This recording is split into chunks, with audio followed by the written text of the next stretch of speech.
Behind.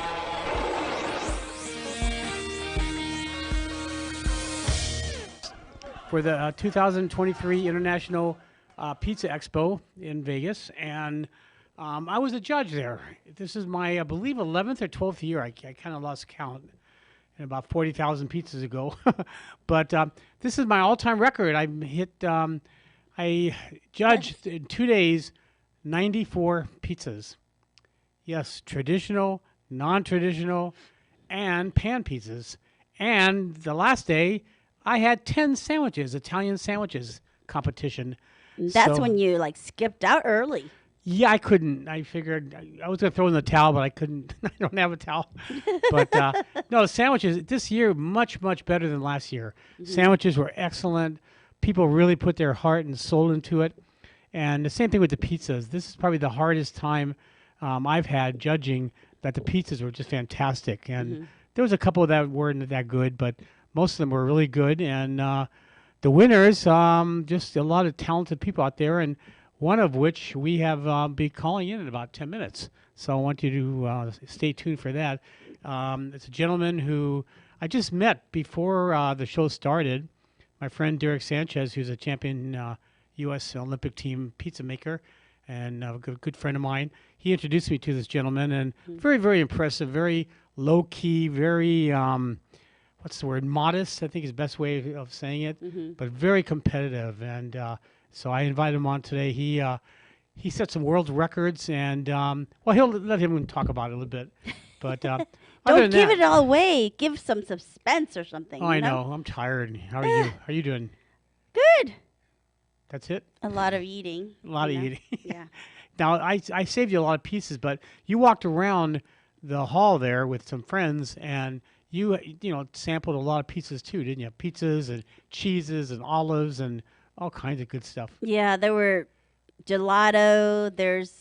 I think every turn there were pizzas and cheeses. So Beer, wine. yeah, well then that kind of go over my head. But there's a lot of craft sodas that were awesome. I thought they were really lovely. To have a mix, and there were actually desserts from all different parts of the country. I mean, around the world too, not just country.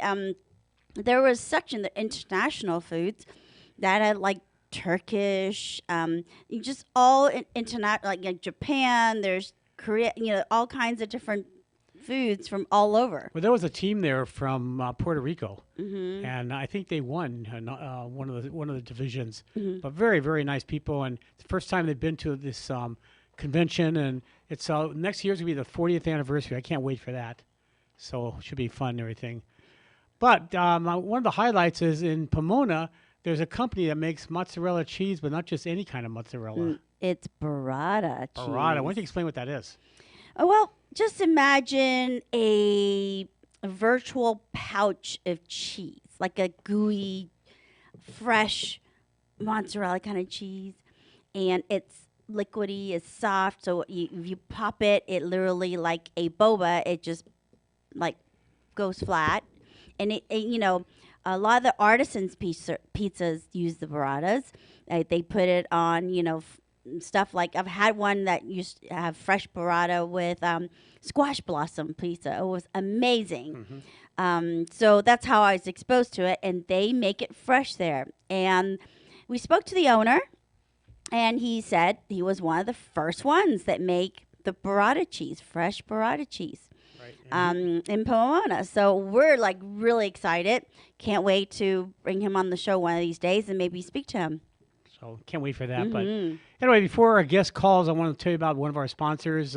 We have two sponsors that we want to talk about. One is All Magic Paint and Body. And was your car involved in an accident and needs some help with car repairs? May I suggest All Body Auto Paint and Body. In business for over 30 years, they're highly trained and certified technicians and friendly staff are the best in the business and treat each car as if their own. All Magic Paint and Body is family owned and offer state-of-the-art equipment and tools to ensure optimum results.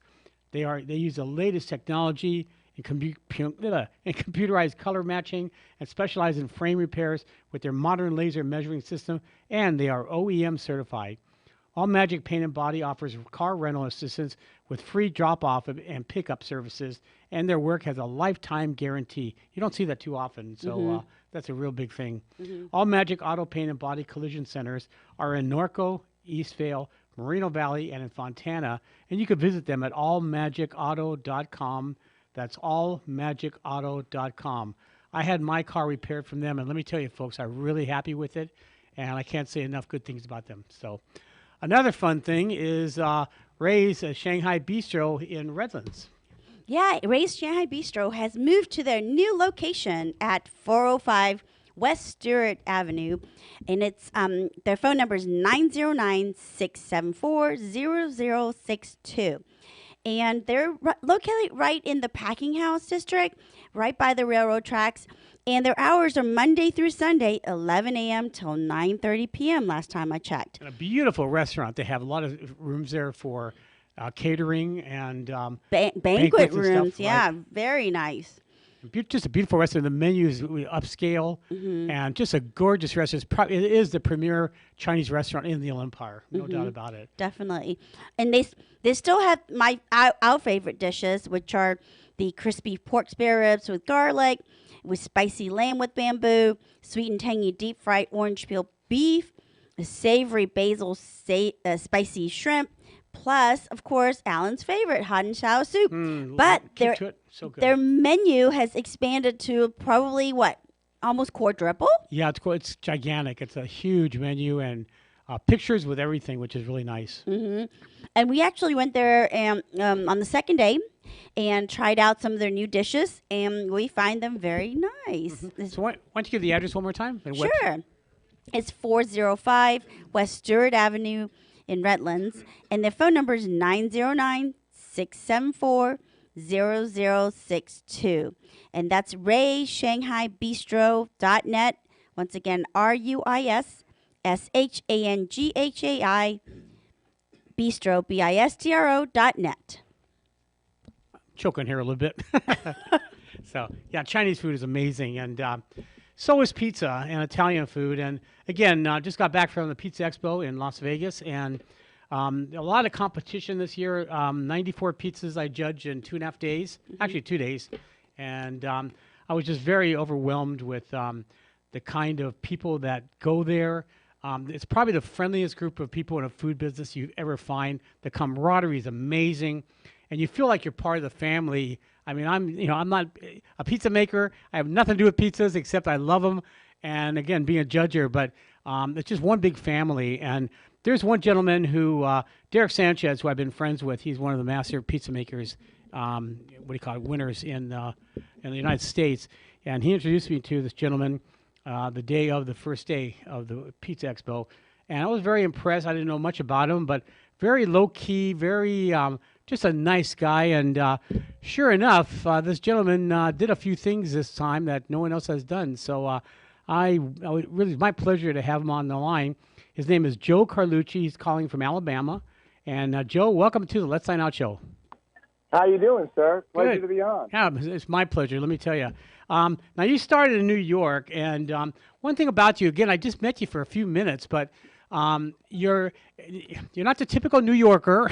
I'm not going to say you got an attitude, but you're very confident, but you're very modest. You don't have a big head, and that's one thing that I find with most all of the people in the industry is they're very low-key, very competitive, but they're really down to earth. And how did you get into the whole industry, pizza industry?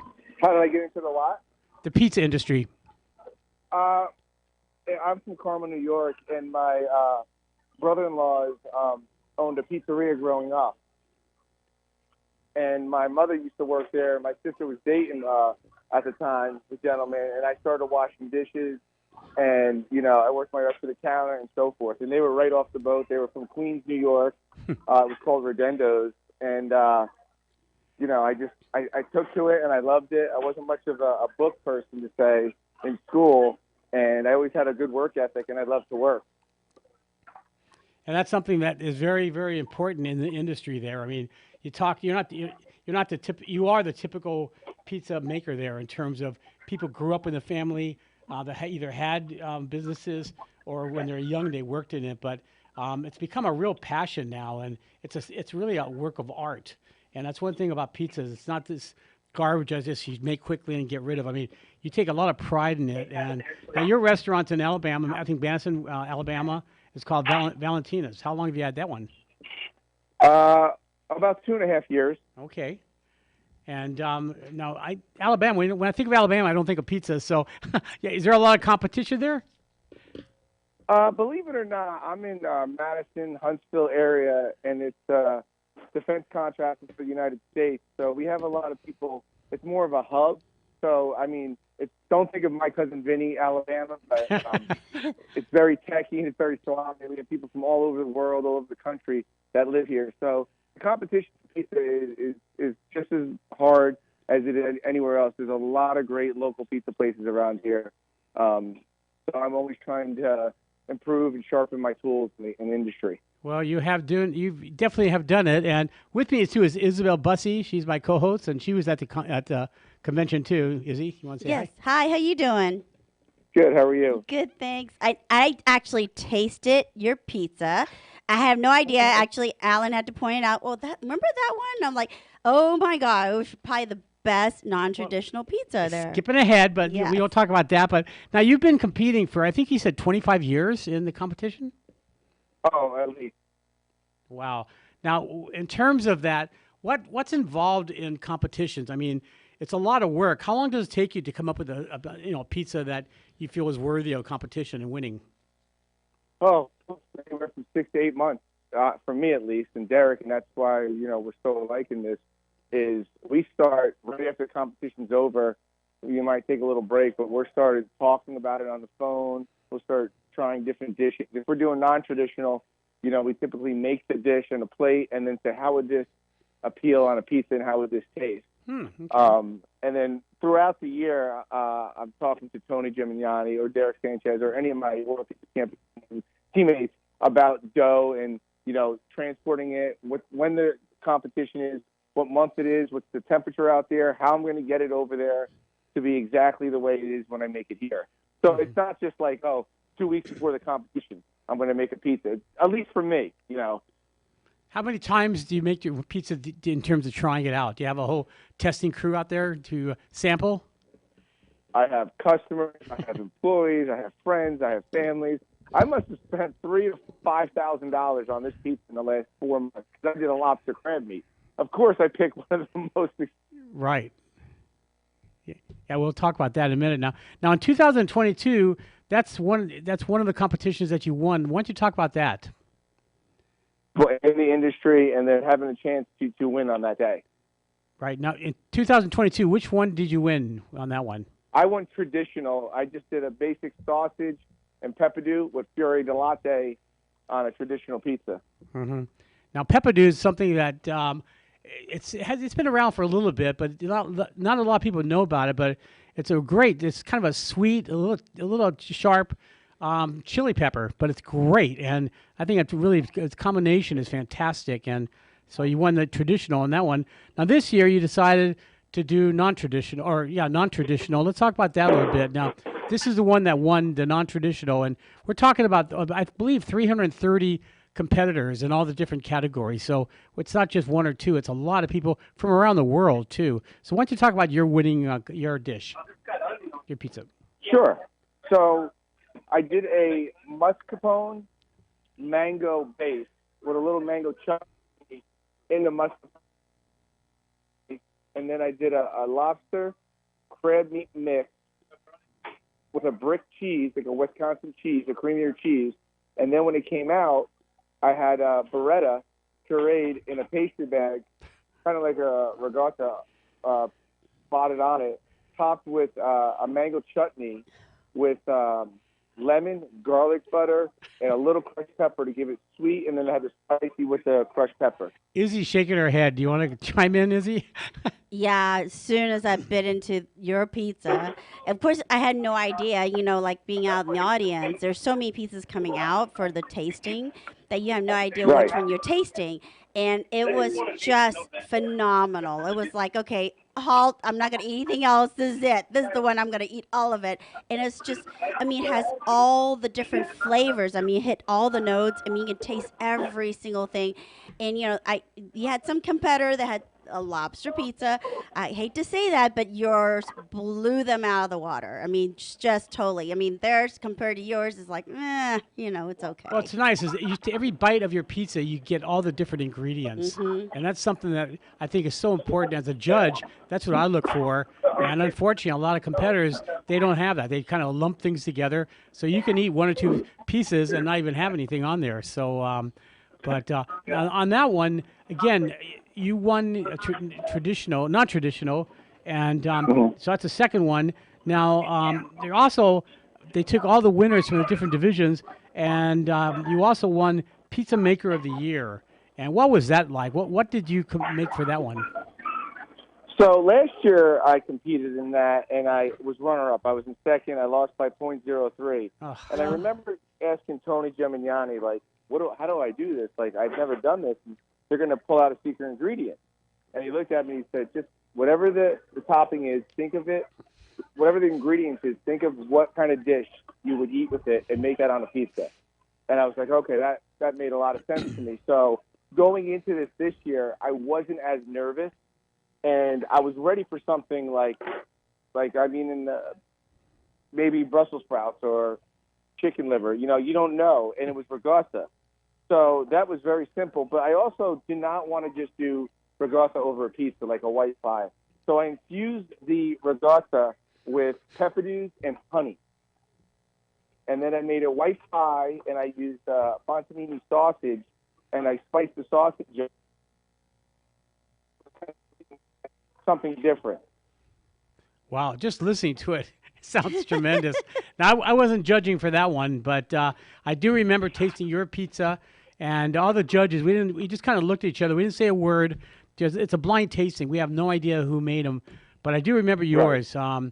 Again, there was two with lobster. Yours is the one that was just blown away, and so you definitely won. Just congratulations on that one. Mm-hmm. Now, one thing about you, I was listening to a lot of interviews that you've done. Is you really thrive to be a pressure. You could deal with under pressure. A lot of people get real nervous, but not you. You're real calm. And how do you develop that skill? I credit my ADHD for that. Okay. But honestly, I've been competing for so long, and I just like to be under pressure. Friday nights in the pizzeria when you have 30 tickets, I like that. I've been doing it for 20 years in the industry, and I've never had a problem under pressure. I'm not that guy that can sit in a cubicle and stand still. I'm that guy that, when you need something done, when the lights are on, the cameras are on, I just thrive off it. I get my energy from the pressure. Mm-hmm.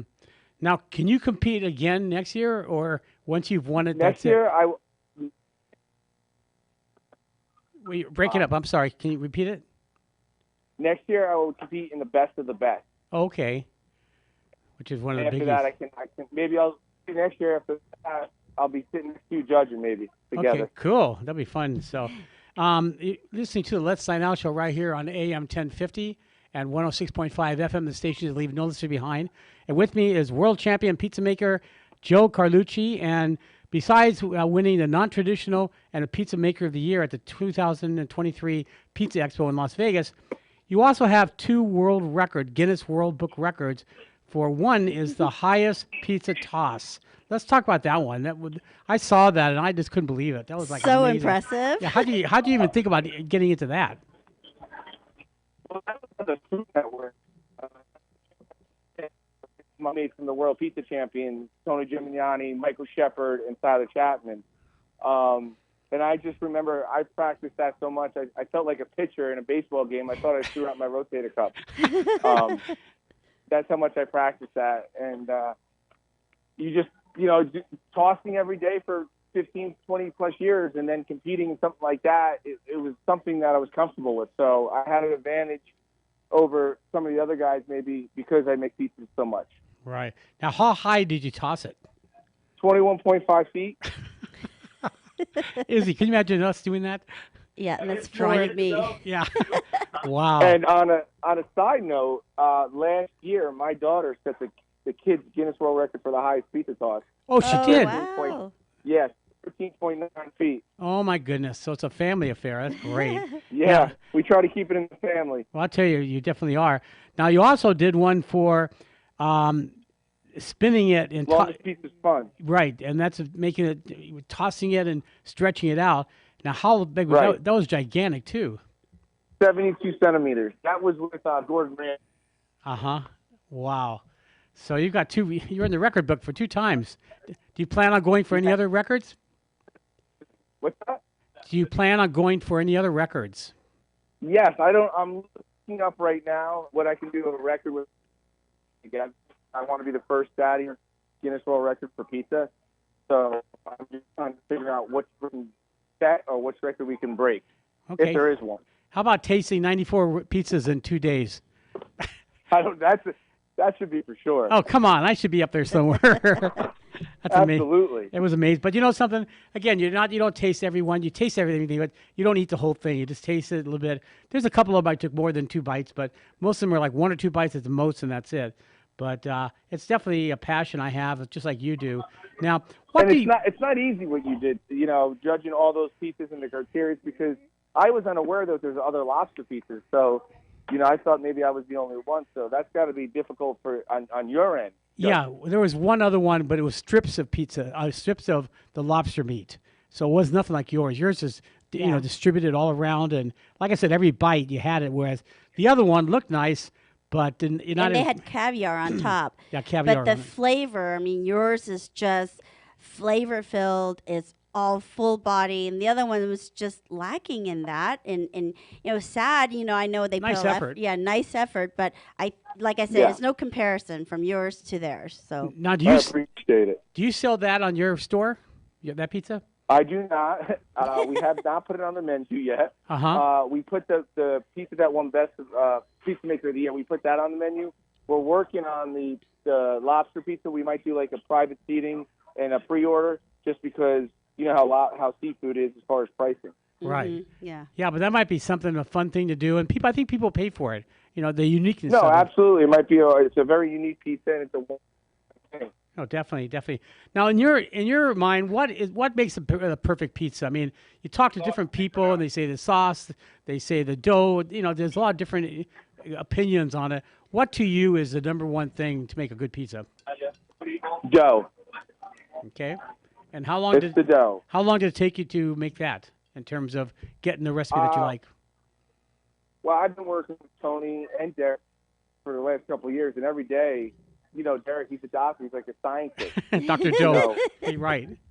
It goes all the way back to the French with baking. So yes. And I spoke to some judges last year, and some of the judges told me less is more. Let your dough. We Which is lost less you. traditional. Wait, can you repeat it again? You're breaking up a little bit.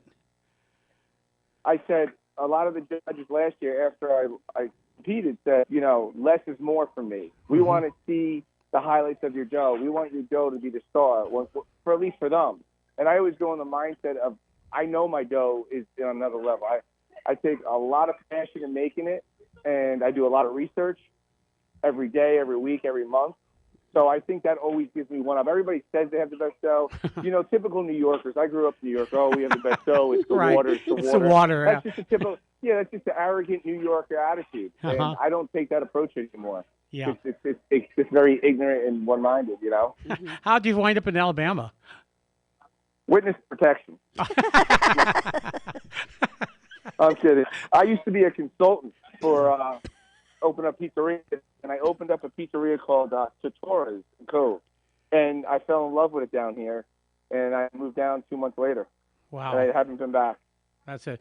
Is there any pizza that you're working on that you're trying all the time? It's just not turning out right. Is there any one that just is eluding you in terms of making the perfect one?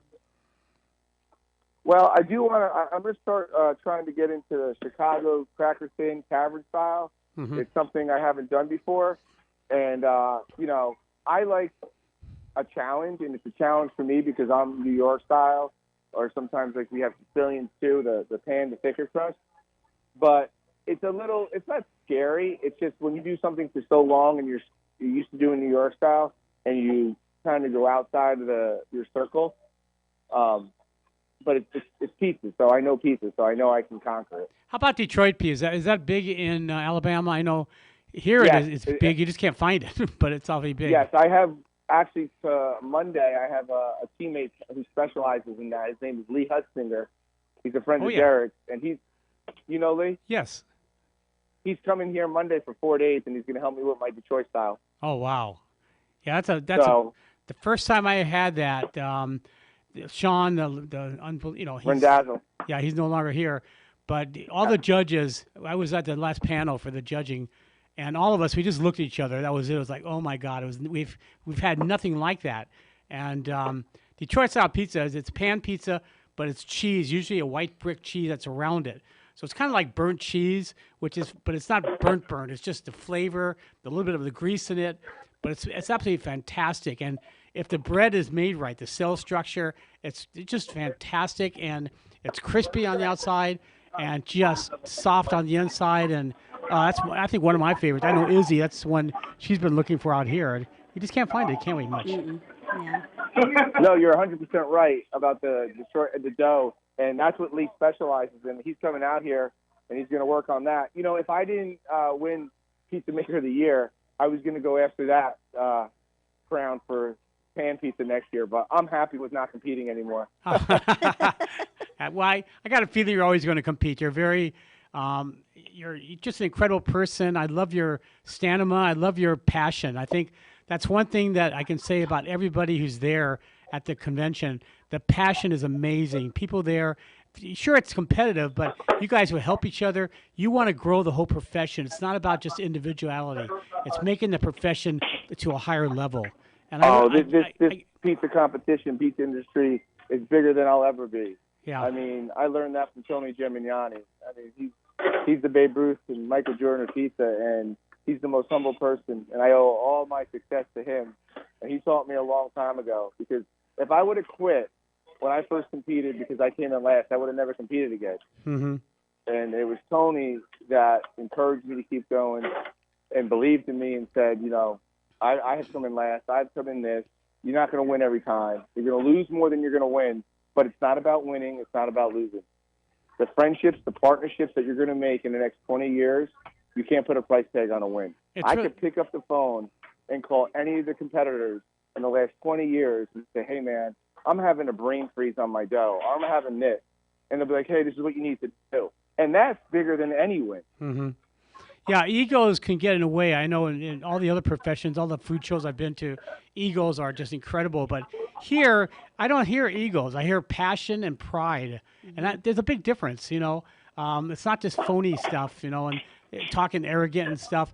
Tony is a great example of your profession. I mean, he's gone beyond anybody's belief of what he's done, but his ego is nothing. It's just, he's like an average person.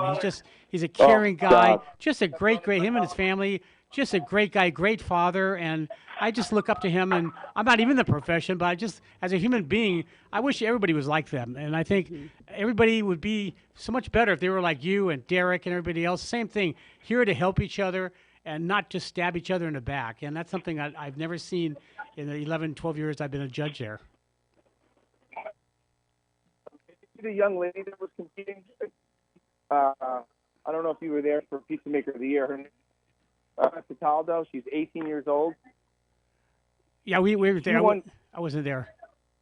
She won traditional. Uh-huh. And when she found out, I've been competing with her dad for 20 years, and when she found out that I won the night before, her and her sister almost broke my back by squeezing me so hard and giving me a hug. That's what it's about. Yep. You know, like you're saying, that they were so happy for me. And it's not, I mean, let me be honest, I am still in shock that I won, and I appreciate it, and I love it. If I didn't, I would have been right up there rooting for anybody else on my team. Mm-hmm. Now, you said your was it your daughter that won, or son? The daughter. The daughter, right? But tossing. What's your plans with her? Are you gonna groom her to be a competitor every year? No, my daughter's only 10, so I got a couple of years before she can compete. She's the youngest person to have a kid's Guinness World Record. Wow. That's awesome. That's amazing. Does she work at your restaurant too? Yeah, she's off tonight because she wanted to be with her friends. But typically on Saturday night, she's waiting, but not waiting, busting, doing dishes. She loves it. She loves working. She loves people. That's awesome. That's great. Well, success starts with the owner, and having a father like you and an owner like you, there's nothing but success your way. And I just really, really appreciate talking to you. And it was a pleasure meeting you, although it was just for a couple of minutes. But hopefully every show we'll see you. And is there anything you'd like to talk about your restaurant or anything that you're going to be working on? Yeah, well, I just bought an acre of land about a year ago, and we're building a 4,000 square foot new facility. Right now, we only seat like 45 people. The new place is going to seat 150, and we're going to have a bourbon bar.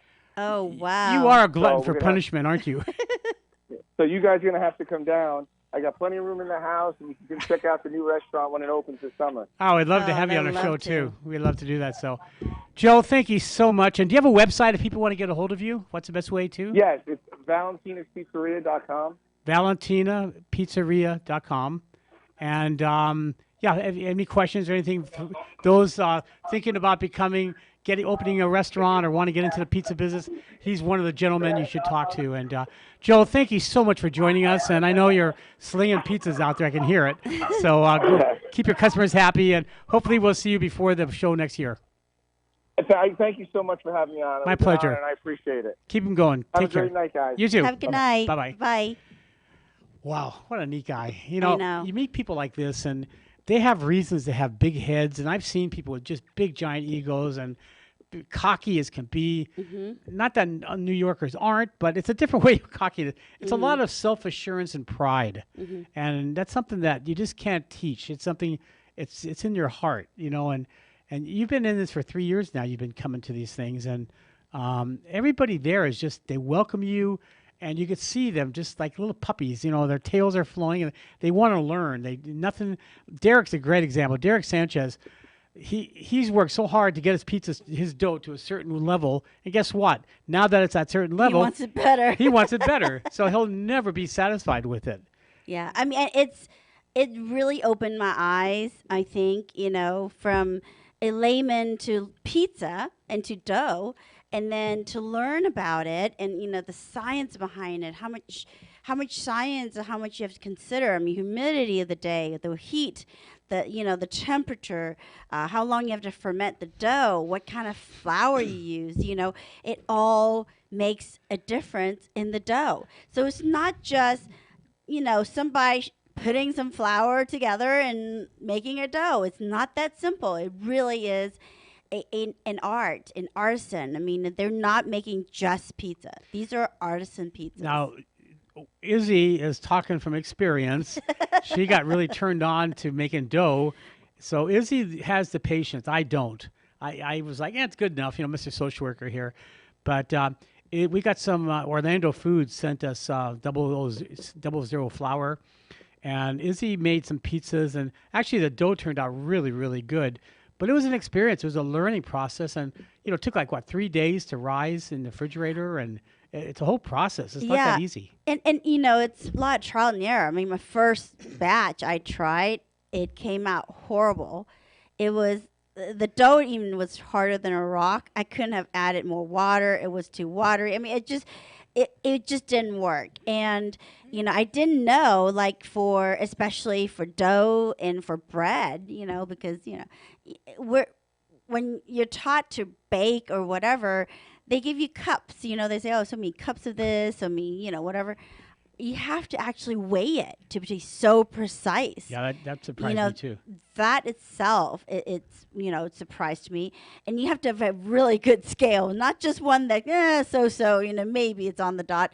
That little bit really make a huge difference. So, there's a couple of batches that never even made it to the oven, or the ones that made it to the oven, it was not that great. Didn't eat it. So, it's just a lot of practice. It's not just so easy to go, throw in some flour and some yeast and let it rise and there's a dough. It's not that simple. Plus, there's no reason not to make, restaurant quality pizzas. There's so many incredible very inexpensive pizza makers like Gosney, Uni. There's quite a few out there. At the pizza show, there's a couple other ones that we're going to have on talking about it, and very affordable. And these pizzas, they get to like 900 degrees in under 10 minutes, and it takes 2 minutes to make pizzas. And they rotated. One of them has a stone that rotated. So I know we saw one that's I think in a French company, and there's actually a dial they can rotate the pizza stone. I was so impressed, so blown away. That's another part of the pizza making. It's not just sticking the pizza in there and you think you can glide it back out. You really do have to turn it. If you have a little pizza maker, you have to make sure you rotate it correctly because you get enough heat to all parts of the pizza. Otherwise, you burn one side and the other side's not cooked so well. Right. So, I mean, there's a lot of really practice on this. Yeah. Now, how did you feel when you made the dough and it turned out perfect? What was your feeling like? It was like a relief. It came out awesome, and everybody could taste the difference. We did a blind taste test, had a store-bought dough versus my dough that was fermented 3 days. It took every day. I had to go, basically grow it, fix it, and put it back and let it go rest again. Like literally feeding a baby every day for 3 days to watching it, make sure the temperature is correct and it's rising. When it turned out perfect and people could taste the difference and the texture was different, it was so exciting. It wants me to make more, but then it's like, okay, I hope I can duplicate that again, because temperature difference, toppings. And I learned so much from these, international champions of pizza makers that toppings make a difference. I mean, there's toppings that may bleed water into your dough, and it would ruin the dough, and it would be floppy and not the way it's supposed to be. So even that you have to take into consideration. You just can't throw something on your pizza and think, oh, it's gonna work. It doesn't work that way. And a lot of people think pizzas are made, especially here in California. I think the more the better, and that's not true. I think. Joe really, mentioned that it's not the best. The least is good, better. It is. I mean, too much topping is too much, and I never thought that before until you start making your own pizza and you realize you can taste the dough when it's so good. You don't want a lot of toppings on it.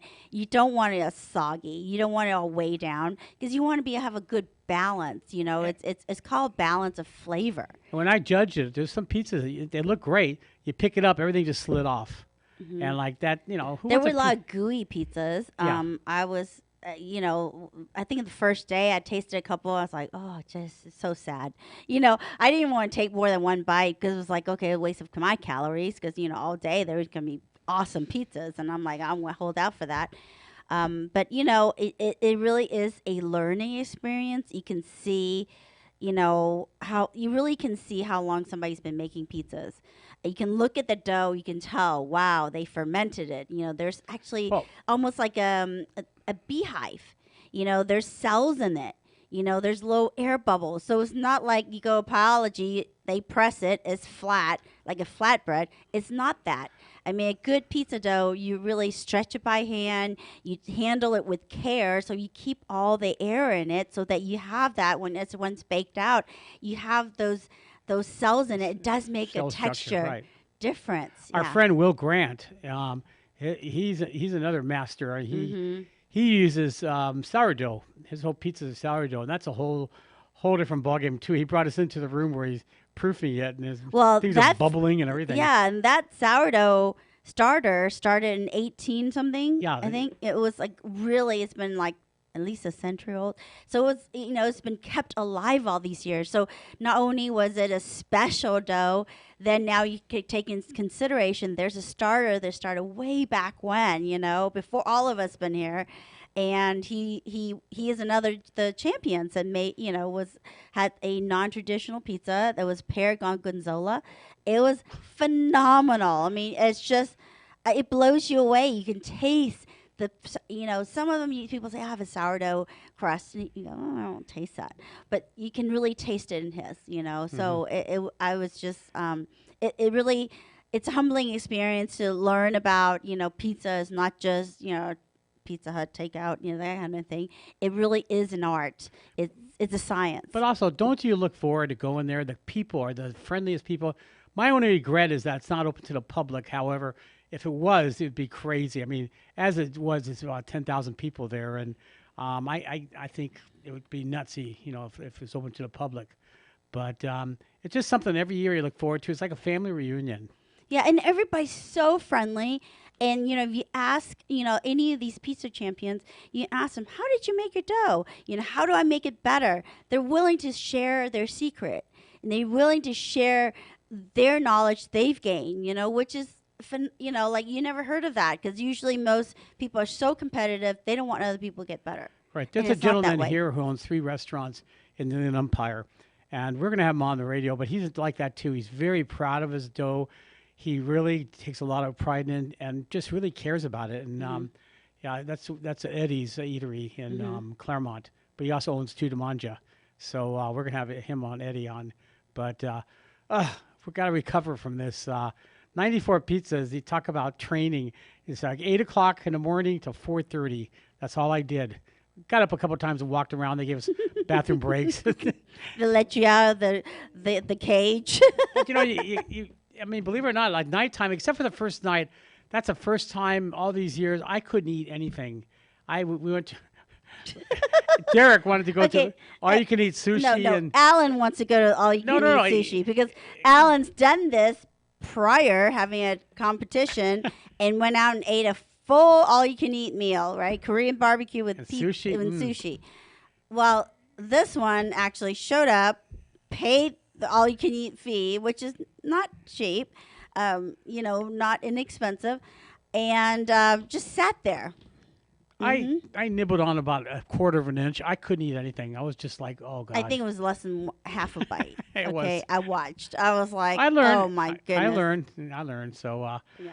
Anyway, that's behind us now, and now we're going to be looking for some great restaurants. We have a lot of plans. A lot of new restaurants have opened up, and we're going to be eating a lot and have a lot of. Also starting the Grub Club. That's something too that I'm real proud of. We decided to start a Grub Club. And the Grub Club is a dining out club that it's only restaurants that I like, and Izzy and I like. If we like it, you're going to like it. So we go to the restaurant, and basically it's anywhere from 10 to 15 items. It might be a little bit under. Tax, tip, and a non-alcoholic beverage. And we try to keep it as low as possible, the pricing. But we're going to have them twice a month, we're planning. And it's just a great way to meet people and taste a lot of food. A lot of people, you go to a restaurant, you can't order a lot of food. We can. And, small portions of tasting a lot of stuff. So everything will start probably in May is when we're looking at. And in the next week or so, I'm going to be going to the restaurants and planning. It looks like staffing is not much of a problem with a lot of restaurants. So we're going to have that on. I've been doing that for, about 15 years. So, And everybody's been asking about it. And, we've been waiting until, really people are getting really the businesses are open, they have staffing, they have the supplies they need in order to accommodate large group of people to come dining because it does take a lot of extra work really to prepare for an event like this. Yeah, most of them have. And also there was one restaurant that I want to tell you about. It's Najua's. It's a Mediterranean restaurant. It used to be on Redlands Boulevard. They moved, and it used to be the Angelo's Deli in Loma Linda. They moved there. So I'll be talking to Najwa, and we'll have her on and talking about different restaurants, different type of menu they're going to have. And so, but there's a lot of new restaurants, especially in Loma Linda. We went to a dumpling place that was excellent, a vegetarian place, a vegan place. Oh, my goodness, that was amazing. Yeah. Very good. And finally, some good restaurants are opening. And are there any restaurants that you'd like to see?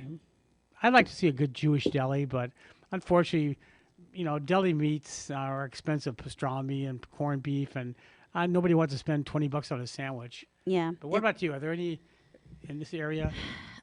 Really like to see some like Afghanistan, Moroccan, Nepalese, Ethiopian, some just different diversity. I mean, different culture. How about European?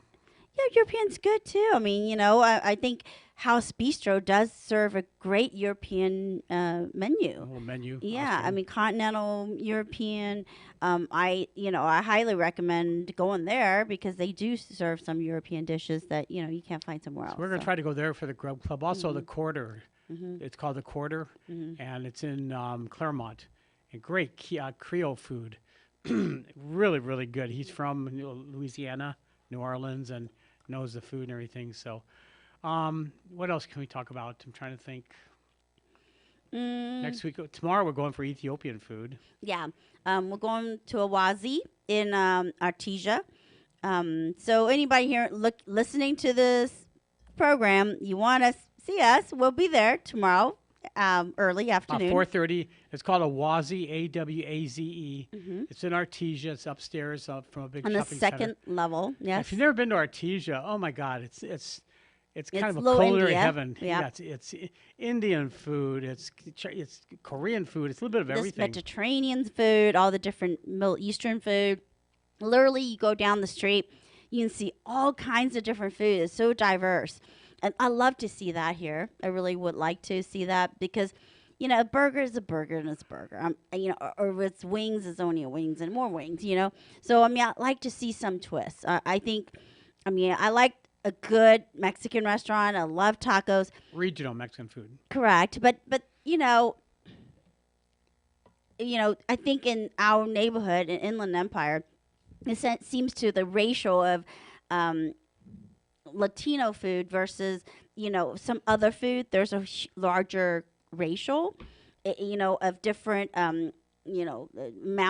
numbers of restaurants. So We went to one in where is it? Mentone. mhm, It's called Freckles. mhm. Of all terrible name, but it's about 70% of it's Mexican, but it's kind of regional Mexican, very different Yeah, Mexican they food. actually have their tacos from all different regions of Mexico. So they're prepared.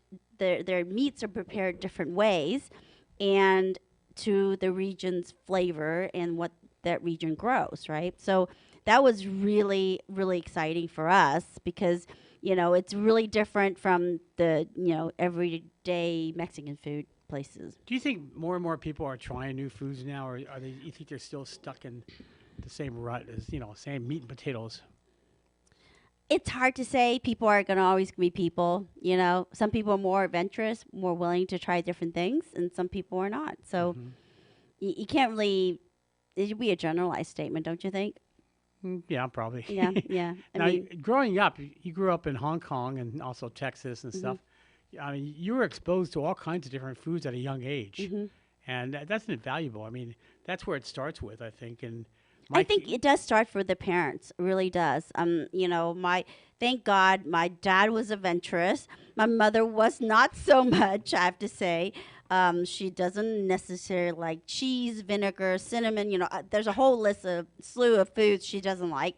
But my dad loves everything. He loves to try anything new, and he was adventurous. So I think I got my adventure of food from him, the excitement, trying new foods, trying new cuisine, trying just different flavors.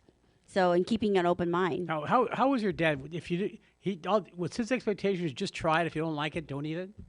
Yeah, Okay. yeah. There was never like, oh, you got to be good, you try it. Hmm. He never, you know, he always tells me, you have the right to make your own decision, so you decide if you like it or not, at least try it. Yeah. One of the joys of life of being a parent is my son and my daughter, they would come around with me and work on the crew for the TV show. Hmm. So we went all kinds of different restaurants at a young age. I mean, I exposed them to everything. And they came up to me at different times of life when they're early adults and thanked me for showing them what foods are like. They said all their friends are bored. They're just really boring. All they want to eat is the same meat and potatoes. And they just felt so thankful. And that was one of the things that I really enjoyed because it makes you feel good when you open your mind to.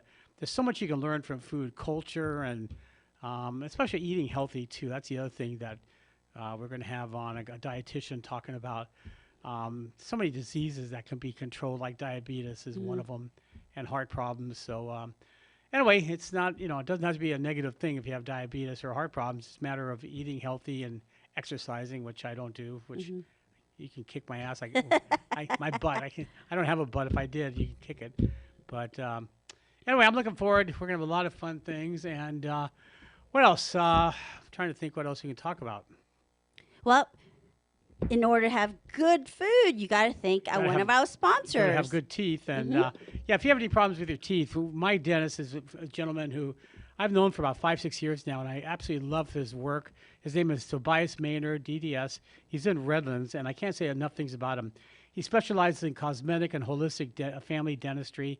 He explains everything that he does in a very friendly and caring way. And best of all, there's absolutely no pain, and you heard it right, no pain. I'm a big wuss when it comes to pain from dentists, and I think most dentists, they don't care. They just drill and everything. He's one of them. That's really great.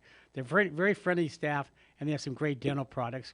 And Tobias Maynard Dentistry is located in Redlands at 710 Brookside Avenue, Suite 8. And their phone number is 909-792-1775. That's 909-792-1775. Or for more information, you can go onto their website, pearlywhitesdds.com. That's Pearly, Pearly, Whites, like your teeth, WHITES, DDS.com. And, as a food critic, I take care of my teeth, and I'm having some implants done, and I'm very happy about that. And that's a whole different thing, too. We're going to have a dentist on talking about how to take care of your teeth so you can eat good. So, well, you can't really appreciate good food if you can't chew or actually have a mouth to that all the function and parts to enjoy your food. You break down your food. Yeah, I used to take care of my teeth, but as you get older, they become very brittle, and I've broken many teeth, and that's no fun when you got to review a restaurant or go to a pizza expo and your teeth are breaking and everything. So, but anyway, it's a lot of fun, and that's about it. So until next week, we're on every Saturday from 4 to 5 o'clock right here on AM 1050. Pro Logic Radio, your mind spray.